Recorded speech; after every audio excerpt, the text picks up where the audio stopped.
Amém? Vamos continuar então aqui. Hoje é nosso sexto encontro, né? Sobre nosso resumo aqui sobre a trajetória da Igreja de Cristo. No último encontro, a gente viu, a gente iniciou ali no período da reforma da Igreja, né? A gente viu ali sobre as ordens monásticas, que a gente falou ali sobre as ordens também, as militares, que tinha ali os cavaleiros templários, a gente viu aquelas coisas ali, né? A corrupção dentro da Igreja ali, do papado, a Guerra dos 100 Anos, que a gente viu ali entre a França e a Inglaterra, né? Onde ali o Papa, ele teve servindo ali os interesses da França.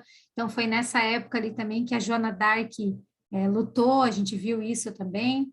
Nós vimos que a sede papal, ela saiu um tempo de Roma e foi lá para a França, ficou sob o domínio ali da coroa francesa. Ela teve ali, nesse período, aquele grande cisma do Ocidente, onde teve dois papas ao mesmo tempo, né? Dividiu ali um tempo a Europa entre dois papas. Depois teve aquele período da Renascença, que foi aquele movimento cultural que influenciou a igreja, aquele período das obras de arte, da literatura, estudo das letras, né? Que trouxe que surgiu a invenção da imprensa, que foi pelo aquele alemão Gutenberg, né? Nós vimos também esse período da Renascença trouxe de volta com força o humanismo, né, onde o homem ele se torna o centro de todas as coisas. Veio também aquele retorno desses conceitos de filósofos como Platão, Aristóteles, eles voltam de novo, né? Esses conceitos que também acabam influenciando a igreja muito fortemente, começam universidades trazer isso de novo, mistura na teologia, né? E aí a igreja ela toma como iniciativa nessa mesma época reconstruir, né? Fazer uma nova roupagem da Basílica de São Pedro lá em Roma. E aí, como era necessário muito dinheiro, eles começam com aquelas práticas das indulgências, que era a compra e venda da salvação das pessoas, né? Então, eles começam ali com aquela cobrança de muitas indulgências, muitos valores ali, e aí o povo ali começa a se levantar tentativas de reformar, de protestos em cima da igreja, né? Com isso surgem muitos pré-reformadores, como aquele John Wycliffe, John Huss, Savonarola, entre outros tantos famosos, né? A sociedade ela estava insatisfeita, o povo estava insatisfeito com tudo que estava acontecendo, mas ninguém estava conseguindo romper ali na autoridade papal, né? O Papa ali, o clero, ele calava todo mundo que acabava tentando se levantar contra as ordens e a lei papal. Então surge, né, inicialmente Martinho Lutero, e no dia 31 de outubro de 1517 se dá oficialmente início a essa reforma, né, com as 95 teses que ele publica contra as práticas da igreja e contra a autoridade papal. E aí nós vimos rapidamente ali a trajetória dele, e que apesar de muitas guerras, muitas revoltas que acontecem ali, né, muitas mortes, em 1555, no Tratado de Paz de Augsburg, os protestantes, eles lá na Alemanha, eles recebem o direito de seguir a sua fé reformada ali, né? Eles conseguem seguir a sua religião. A gente não vai entrar em detalhes sobre a vida pessoal dos reformadores, tá? Que são muitos, a gente vai observar mais a trajetória da igreja nesse período. Então, em paralelo com a Alemanha e Lutero, surgiram também em outros países, né, da Europa, outros reformadores também. Teve na Suíça, por exemplo, surgiu totalmente independente de Lutero, totalmente independente da Alemanha, mas no mesmo período aconteceu com um reformador que foi Ulrico Zwinglio. Ele nasceu na mesma época que Lutero, ele é contemporâneo de Lutero, né? Ele estudou em várias universidades, só que ele também ele estudou humanismo e ele era teólogo também. Então ele tinha assim essas duas vertentes ali. Ele era padre, né? Apesar de que Lutero era monge, mas ele era padre. Ele dominava profundamente o grego. Isso era uma coisa incomum na época dele. Poucos padres, né? Poucos teólogos conheciam o grego, tinham lido o Novo Testamento até essa época. E só que ele tinha uma pegada mais intelectual, mais racional, acho que até por conta do humanismo, né, que ele tinha estudado. Então, ele era um padre católico, piedoso, mas ele também era humanista. Então, ele pregava com o movimento da salvação, ele pregava contra o movimento da salvação por meio das revoltas, porque nessa época ali ainda aconteciam movimentos tipo cruzadas, assim, ainda tinham bispos que ofereciam indulgências para quem fosse lutar, para alcançar objetivos, né, para eles, para estados. Então, ele pregava contra isso, contra essa salvação falsa por meio de revoltas, de lutas, né? E aí, mais adiante, ele se torna padre de Zurique, né, que é uma cidade maior, e quando ele se torna pároco ali, ele chega a ideias reformadoras um pouco parecidas com as de Lutero, ele começa a estudar mais ali, ele começa a formar as ideias reformadoras ali. Só que Lutero, ele desenvolve sua teologia baseada em experiências pessoais ali que ele vive, né? E já Zwinglio, ele desenvolve a teologia dele mais reformada, baseada puramente na Bíblia. Ele é mais racional, assim, né? Mais no intelecto mesmo. Então, ele vai lendo as escrituras e vendo o que está e o que não está escrito ali na Bíblia. Então, ele começa a expandir as suas ideias reformadoras, mesmo sem conhecer Lutero. E aí ele fica indignado, né? Ele fica indignado com as coisas que acontecem na Igreja Católica e que não estão na Bíblia. E aí ele começa a apresentar essas diferenças e modificar. Quando chega um pessoal, por exemplo, vendendo indulgências, né, ele convence o governo de Zurique a expulsar da cidade. Ele não permite, né? Então ele prega contra essas coisas que a Igreja Católica estava ainda fazendo, né? Algumas leis papal, como por exemplo o jejum, a abstinência que eles faziam, né? Ele acaba incentivando a igreja dele a não fazer. Ele chama, por exemplo, a paróquia dele a se reunir no período da quaresma e fazer uma churrascada lá e comer salsicha, que o pessoal da Suíça come salsicha lá. E aí eles comem um monte de carne, salsicha, sei lá o quê, num período de quaresma. Então ele levanta assim uma revolução, né? E aí o bispo acusou ele, mas ele se defendeu baseando-se nas escrituras. Então, ele também, por exemplo, ele critica o celibato, né, do clero, e ele diz que isso não é bíblico, né? Então, inclusive, ele fala que aquilo que eles ensinavam, eles não cumpriam, e eles não conseguiam se defender das coisas que ele acusava, inclusive, né? Claro que tudo isso ocasionou o previsto, que era o rompimento com a igreja romana, porque ele era padre da igreja enquanto ele fazia tudo isso, né? E aí iniciou a reforma protestante dentro da Suíça. Então, além da Alemanha, a gente já tinha ali a Suíça já com uma igreja já protestante também.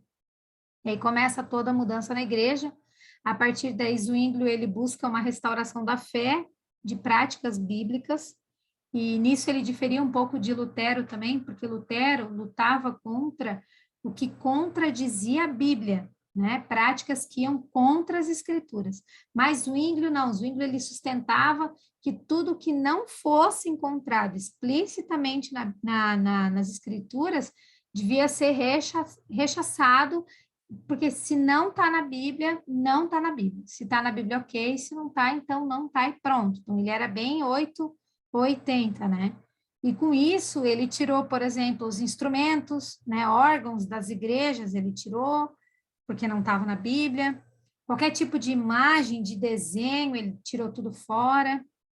Ele era bem radical com relação a isso. E aí, mais tarde, lá na frente, ele participa de um encontrão de reformadores, assim, eles formam um encontro de reformadores para discutir algumas coisas, e ele conhece Lutero justamente para debater algumas diferenças teológicas que eles tinham. Eu vou falar isso um pouco mais à frente, eles até têm um desencontro. Mas ele acaba conhecendo Lutero mais para frente. A Suíça, ela era uma confederação de estados independentes, eram vários estados ali, cada um com seu próprio governo. Então, alguns se tornaram protestantes e outros permaneceram católicos. O que aconteceu com isso? Uma guerra, né? Os católicos, eles atacaram Zurique de surpresa e Zwinglio foi morto em combate. Depois disso, eles chegaram a um acordo ali, né, que cada estado poderia seguir sua religião em liberdade. Depois disso, teve também João Calvino, Ele também é nascido na França, nessa época de 1509, e ele é considerado um dos principais pensadores protestantes. Então, ele é um dos maiores teólogos da igreja. Ele conheceu o humanismo, mas ele não se aprofundou nisso. Ele também conheceu as doutrinas de Hus e Lutero enquanto ele estava nas universidades, mas ele também não se aprofundou. E ele mesmo cita: eu estava obstinadamente atado às superstições do papado. Ele não quis se aprofundar porque ele ainda, né, se considerava muito católico para isso. Então, não se sabe o motivo certo que levou ele a abandonar a fé romana, nem a data exata que ocorreu, mas ele rompe com a igreja e ele segue como protestante. E Calvino, ele sentia que tinha um chamado para se dedicar ao estudo e às obras literárias.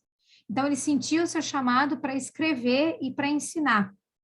E aí, seu principal projeto foi escrever um resumo da fé cristã do ponto de vista protestante. Então, ele faz como se fosse uma reforma realmente daquilo que todo mundo estava vivendo ali agora, né? E ele deu o título de Institutas da Religião Cristã. Foi publicado em 1536. Foi um livro que se espalhou, vendeu muito por toda a Europa, e depois ele atualizou essa obra, que vários países compraram ali, ele ficou super espalhado, assim. Ele atualizou essa obra para 4 volumes, né? Ele começa a organizar essa teologia reformada e ele começa a produzir conteúdo para o protestantismo. Então, ele decide mudar para Estrasburgo para estudar, para produzir seus conteúdos, né? Porque era uma cidade protestante, então ele poderia ficar mais tranquilo ali.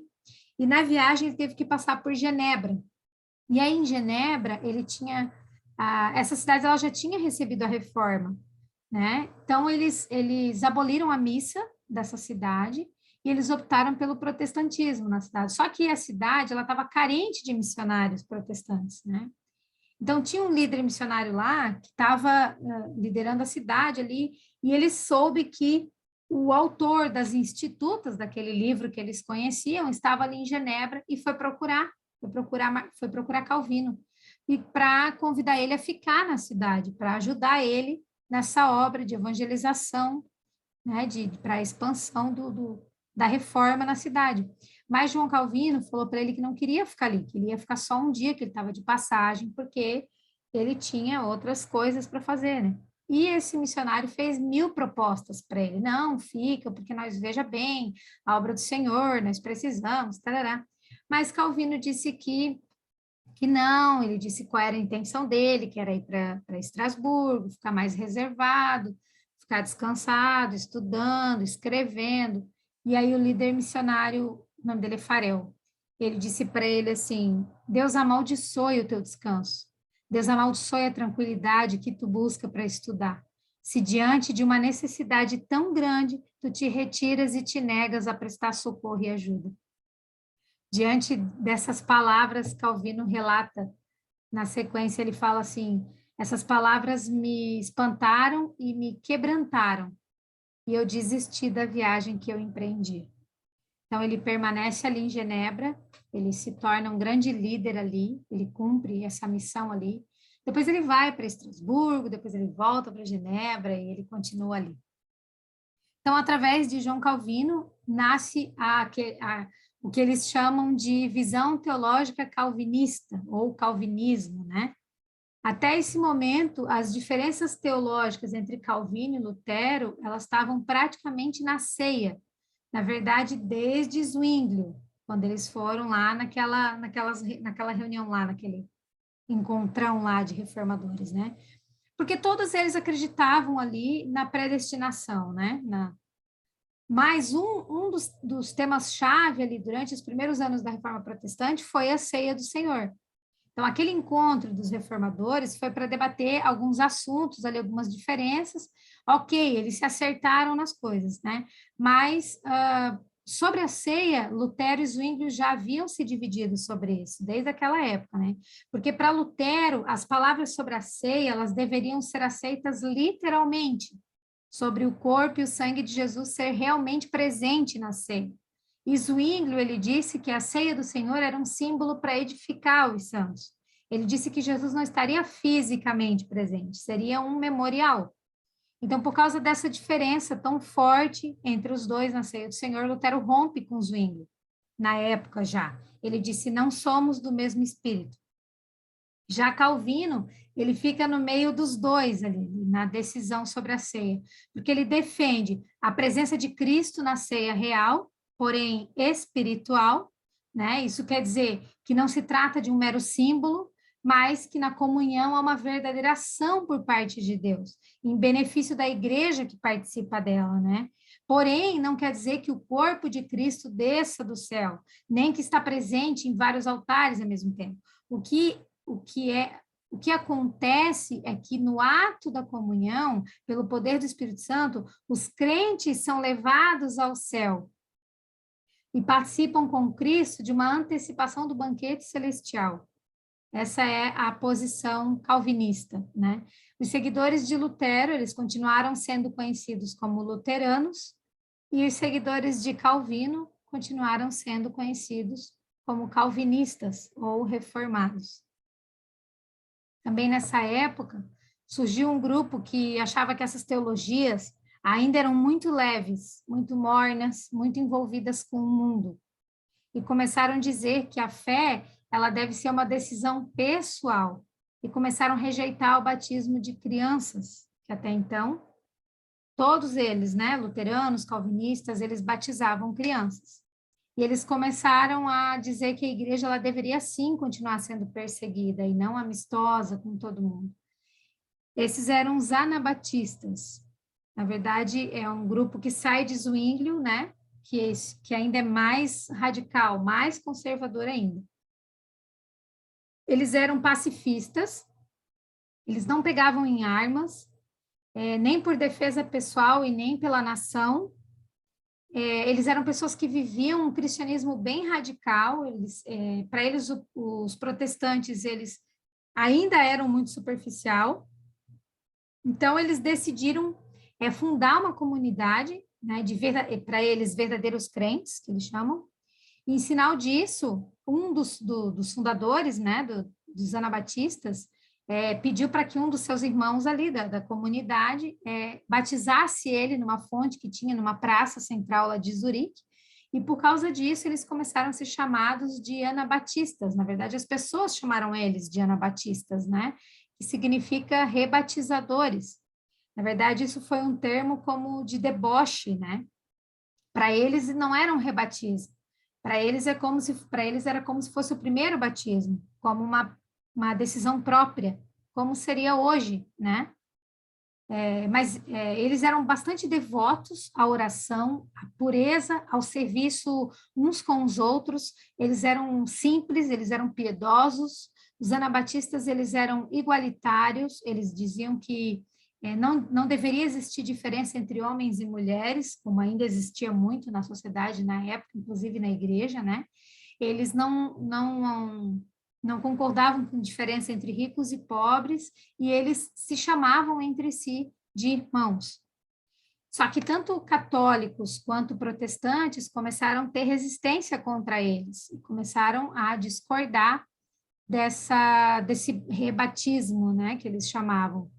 Quando reformadores protestantes, que era o caso deles, porque os anabatistas já eram reformados, né? Então, quando eles que começam a se rebatizar do ponto de vista dos protestantes, eles são taxados de hereges. E aí, o que acontece? Além disso, os anabatistas, eles também não aceitavam a participação do Estado na igreja. Então, eles não queriam a participação do Estado sobre a vida deles, sobre a igreja. Então, o governo de Zurique não gostou e decretou pena de morte para todos os rebatizadores, porque rebatismo era considerado uma heresia, e heresia era considerado, né, tipo, a lei era pena de morte. Então, os anabatistas, eles começaram a ser cruelmente perseguidos, tanto por católico como por protestantes. E aí eles eram mortos das piores maneiras que se pode imaginar. Eles eram esquartejados ainda vivos, eles eram mortos por esquartejamento, por decapitação, eles eram mortos queimados, mulheres eram enterradas vivas, e eles eram mortos por afogamento, com aval de Zwinglio, inclusive, ironizando o batismo deles, né? Então, o crime deles era repetir o batismo ou se negar a apresentar os filhos para batizar. Por isso, eles eram mortos e mortos dessas maneiras terríveis. Estima-se que nessa época o número de anabatistas mortos foi maior do que todos os cristãos que morreram durante os 3 primeiros séculos da igreja cristã. Isso me assustou, assim. Porém, quanto mais perseguidos, mais crescia o movimento. Mais para frente, os anabatistas eles passam por uma reforma. Primeiro eles pegam em arma, depois eles não pegam mais para se defender, né? Mas aí eles existem até os dias de hoje, os anabatistas, principalmente aqui na América do Sul. Eles acabam, na época, eles vão para aquela região da Rússia, daí depois, por conta do sistema da Rússia, eles têm que ir embora também. Então, nos dias de hoje, eles estão aqui pela América do Sul e eles são conhecidos agora como os Menonitas, por causa de um dos principais líderes deles, que se chamava Menon Simons, né? Então, eles vivem uma vida simples, uma vida mais reclusa, em comunidades afastadas, interiores, eles vivem uma vida mais reservada da sociedade. Na Inglaterra, a reforma ela foi um pouco diferente. O rei Henrique, na época, Henrique VIII, ele era casado com Catarina de Aragão. Só que eles não conseguiam ter um filho homem. E ele tinha uma filha que se chamava Maria com ela. Então, ele queria se divorciar, porque ele tinha que ter um filho homem, né, para manter ali a coroa. E aí ele pediu para o Papa a anulação do casamento, porque, né, dependendo dos casos ali, o Papa liberava. E o Papa liberava tudo, né, para esse povo. E aí, esse caso era um caso que o Papa liberaria, porque ele precisava proteger a coroa. Só que a esposa dele era tia do imperador Carlos, que era um imperador, se eu não me engano, da Alemanha, lá, era um imperador sacro. E aí ele tinha a esposa dele, tinha meio que o Papa ali na mão. Então, o Papa ficava ali nessa situação que não podia dar o divórcio para o rei, por causa da outra família que tinha ele na mão, e aí o Papa não permitiu esse divórcio. E o Papa, inclusive, sugere ao rei que ele tomasse uma outra esposa secretamente, para ele tentar um filho secretamente, e ele não quer, porque ele quer ter um filho legítimo, né? O rei não gosta da ideia, e aí ele já tinha o desejo de reformar a igreja mesmo, ele não estava gostando das coisas lá, então ele rompe com a igreja católica e ele cria a sua reforma, que obviamente não foi espiritual, foi de cunho político, então ele cria a sua própria igreja na Inglaterra. E ele se declara chefe da igreja, o rei da Inglaterra, que é a igreja anglicana. Então, ele se separa, né?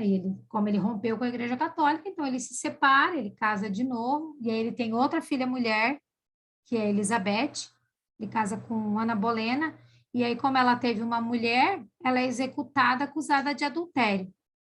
Então, ele casa de novo, ele casa umas 4 vezes. E aí, a igreja da Inglaterra, né, ele se separa da católica e começa uma reforma confusa ali entre catolicismo e movimento reformado, que mais para frente é que se define com o rei Eduardo, que é filho dele, né? Esse rei morre, o filho dele assume, e o filho dele entra, traz a reforma para a Inglaterra. Com o rei Eduardo, que é filho desse Henrique, com a terceira esposa, a reforma ela dá uma acelerada na Inglaterra ali, eles começam a consertar a ceia, o clero se casa, eles tiram a imagem das igrejas, entra a literatura calvinista em inglês para eles poderem ler e tal, todo mundo fica feliz. Só que daí esse rei também morre e assume a irmã dele, que era a filha, a mulher, e essa era católica, e ela manda vir tudo de novo o catolicismo para dentro da Inglaterra. Começa a misturar tudo de novo. Então, logo ela assume o trono, ela toma as medidas mais repressivas contra os protestantes.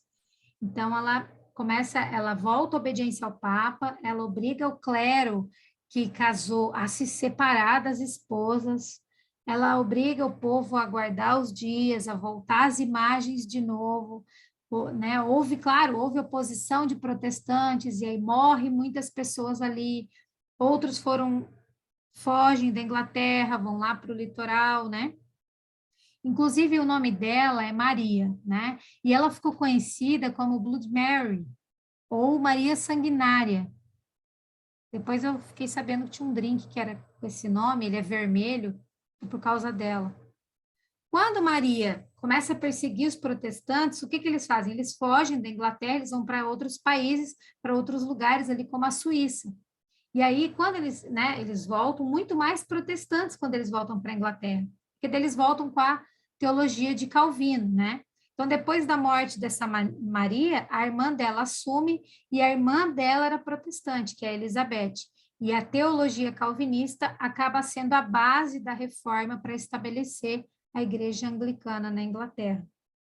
Teve na Escócia também o reformador John Cox, ele foi sacerdote, foi teólogo, escritor e liderou uma reforma protestante lá na Escócia.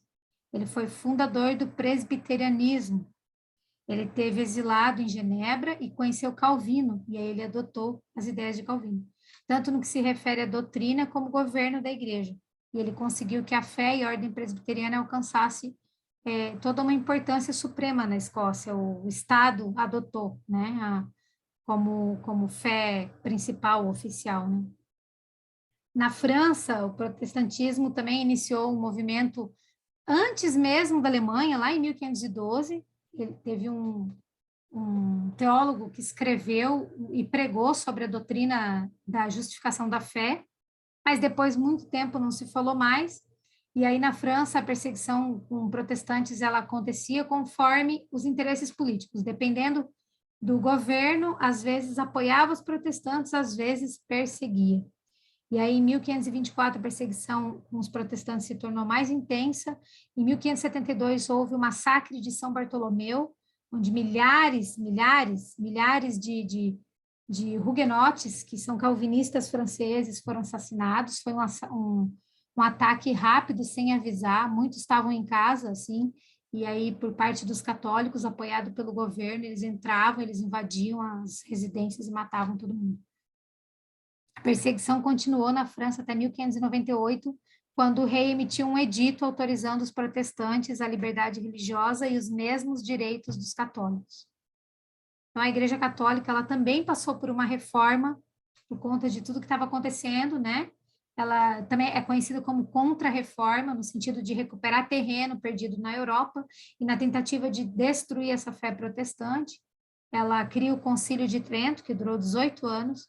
Eles fizeram muitas reformas, doutrinas foram estabelecidas nesse concílio também.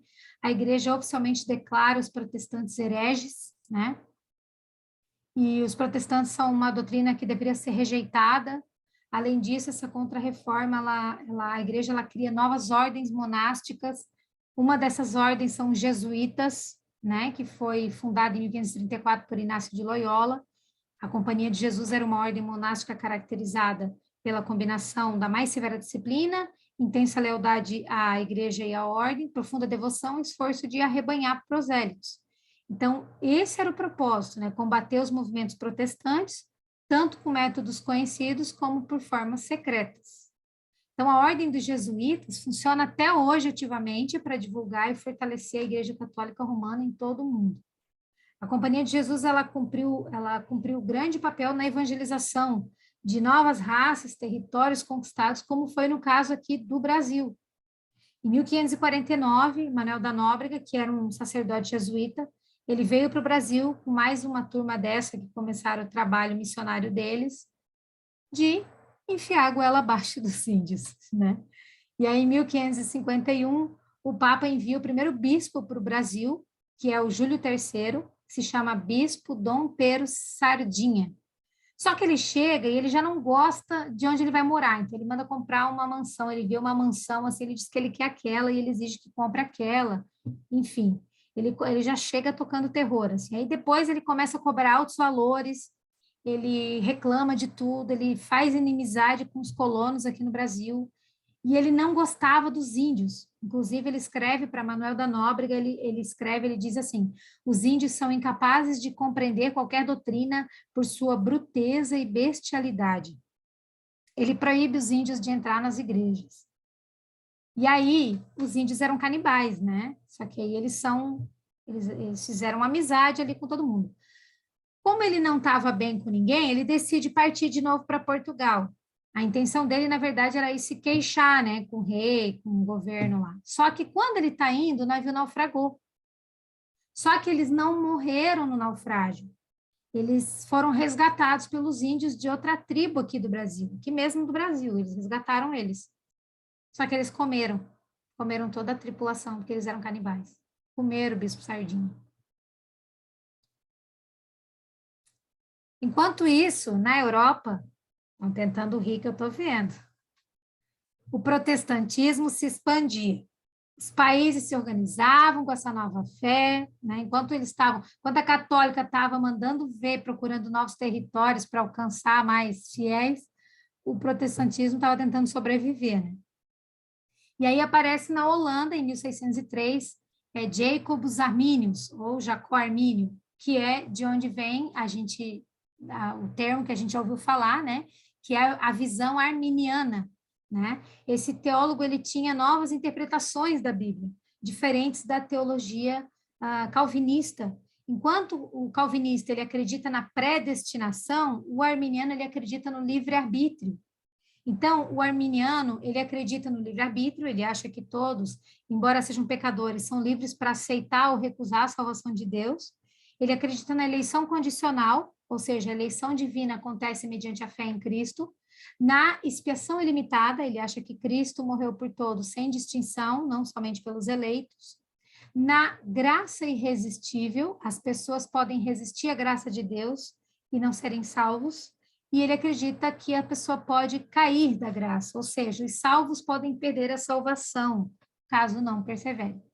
Então, por conta dessas diferenças, os calvinistas se reuniram em uma assembleia em 1618, que ficou conhecido como Sínodo de Dort, onde eles fizeram uma confissão de fé calvinista, com 5 pontos calvinistas também. E os calvinistas, eles acreditam que todos nascem totalmente depravados, ou seja, incapazes de escolher o bem em questão espiritual, né, em questão de salvação, é incapaz de escolher isso. A eleição é incondicional, Deus já predestinou os eleitos que serão salvos. A expiação é limitada, ou seja, Jesus Cristo morreu na cruz para pagar o preço pelo resgate dos eleitos. A graça é irresistível, a graça de Deus é irresistível para os eleitos, né? É o Espírito Santo que convence, não há como fugir disso. E a perseverança dos santos, todos os eleitos vão perseverar até o fim, ou seja, nenhum perderá a salvação. Então, mesmo com os calvinistas reagindo, a doutrina arminiana ela influenciou muitas igrejas e comunidades e existem até os dias de hoje. Amém? Até aqui hoje. Glória a Deus.